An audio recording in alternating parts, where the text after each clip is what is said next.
Welcome back to another episode of that Stay Off My Grass podcast. If you're watching this, it's halftime or whatever. I'm recording this at halftime. I'm done. Like I'm not gonna watch this game. I feel like for me personally, life is going too good for me right now for me to watch this team. And honestly, I genuinely don't care because I feel like honestly, like it felt like 3 seasons in one. Like to be completely honest with you, and it's just a lot going on. I knew that we was in trouble when we struggled against the Clippers. We never had a good game where we actually looked good or whatever the case may be. So it is what it is. But I'm kind of glad that it's showing the way it's showing right now or how it's looking right now. Just because off of the strength of now now nobody's job is safe. And that's where I'm completely I'm cool with that. You know what I'm saying? Like nobody like Monty's on the hot seat. You know what I'm saying? DA is probably gone. CP3 is probably gone. But to be completely honest with you, I got to keep it a bean in a stack. Even though a lot of people going to blame DA, a lot of people going to blame Monty, a lot of people going to blame whatever, this, that, and the third. But the real actuality of the situation, the person I blame or person that's getting the lead, that's getting all of it, and it's probably going to walk away scot-free, I'm giving it to Book. Because I feel like Book, you got to be a better leader than this, dog. You know what I'm saying? You can't have 2 years back to back where you getting blown out by 30 in closeout games. You disappear in closeout games. And I feel like just the leadership in the locker room, you know what I'm saying? Because I feel like this is 2 seasons in a row where just the locker room just absolutely fell apart and it is translating onto the floor. You know what I'm saying?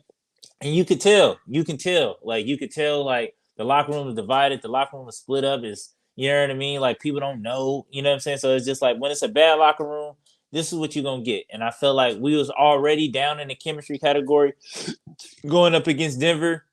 So then you add in some infighting.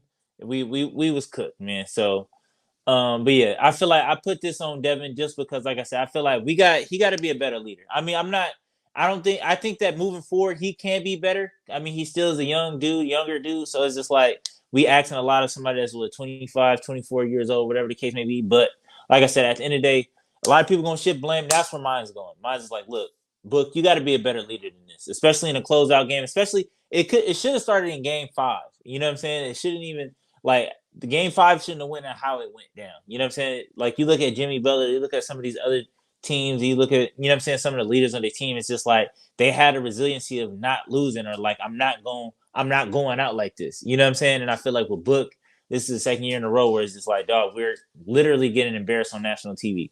So it's just like I said, you can point your blame however it go. But like I said, man, yeah, I'm done. I'm done with the team, man. So we can talk about. I can give you my like what I think it is. And if Matt, if you watching this, holla at your boy, man. Let me get the team right, baby. Let me get the team right. You know what I'm saying? Let me send Monty upstairs, get him something to do upstairs in a cubicle or whatever the case may be. Let me get this team right, dog. Because I swear to you, because it's just like I don't understand it. I don't understand. Like it just went south real fast. Nikola Jokic got 20 by half. You know what I'm saying? I think he got like 20 and 10. Like some just it's just ridiculous. I feel like the defensive schemes, I just feel like the game plan changed every game. And my thing is like I don't understand why. You know what I'm saying? Like the game plan changed every single game. Like game 3 we ran point Book. Game 4 we did something completely like Landry Shamet kind of saved us. And it's just like every game it's a different game plan. We scrapped our whole offensive sets that we used to run. So it's just like, dog, what is Monty doing, bro? Like I said, I don't want him back. Even though like you can sit up here and blame DA and be like, oh, well, DA don't got a motor and DA don't do this, that, and the third. Like, it's not all strictly on DA, dog. Like, let's be complete, let's be real, let's be logical, let's be for real. You know what I'm saying? And then on top of that, it's just like it's Monty in the sense of I feel like Monty's respect level for DA and his respect level for other people, and it shows. You know what I'm saying? And it shows on how he talks to them and how they interact or whatever the case may be. It's just like you talk to certain people like this, and everybody across the board don't get the same treatment. And it's just like if you're gonna run that Pop kind of situation, like Pop talk to everybody the same way. If Tim Duncan is fucking up, he getting in Tim Duncan ass. If Tony Parker is fucking up, he getting Tony Parker. If Marco Bellinelli fucking up, he getting in his ass too. So it's just like you can't play favorites and be like, oh, like, well, I don't talk to Book a certain way and I don't talk to CP3 a certain way, but I'll do and say whatever the fuck to DeAndre Ayton. You know what I'm saying? Like to me, that's that's not sustainable, dog. Like that's bad leadership. You know what I'm saying?